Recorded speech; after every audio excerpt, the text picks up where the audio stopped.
Hello everyone, সকলে কেমন আছো? আশা করি খুব ভালো আছো। তো দেখো, আজকে ইকো পার্ক থেকে তোমাদের সাথে ভিডিওটা শেয়ার করছি। তো আজকে ঘরে বসে খুব বোর হচ্ছিলাম, অনেক দিন ধরে কোথাও বেরোনো হয় না। মামামের পাপা তাই বললো যে ঠিক আছে চলো, আমার কাছে 2 ঘন্টা টাইম আছে, তো কোথাও ঘুরে আসি।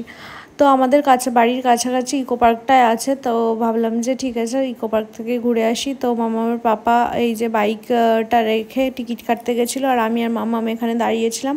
তো তারপরে মামার পাপা একটা জল কিনে নিল, তারপর আমরা একটু জল খেয়ে নিলাম।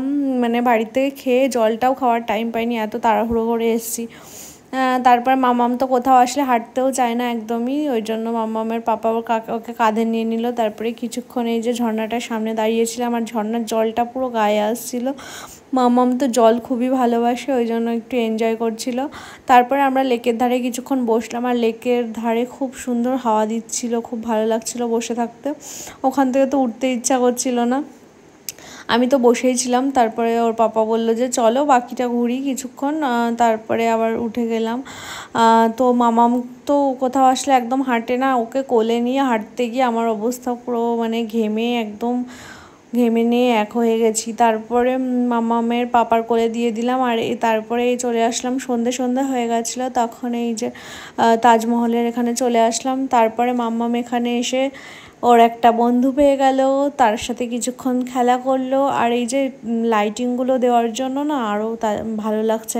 আমার মনে হয় দিনের বেলার থেকেই সন্ধ্যাবেলায় লাইটিং দেওয়ার জন্য বেশি ভালো লাগছে আরও। আর 2 বছর পর প্রায় আসলাম এখানে, তো খুবই ভালো লাগছে। মানে আমি প্রেগনেন্ট হওয়ার 2 বছর আগে এসেছিলাম। তো তখনের থেকে এখন অনেক কিছুই চেঞ্জ করেছে, এই পার্কটা অনেক সুন্দর হয়েছে আগের থেকে, তো খুবই ভালো লাগছিল।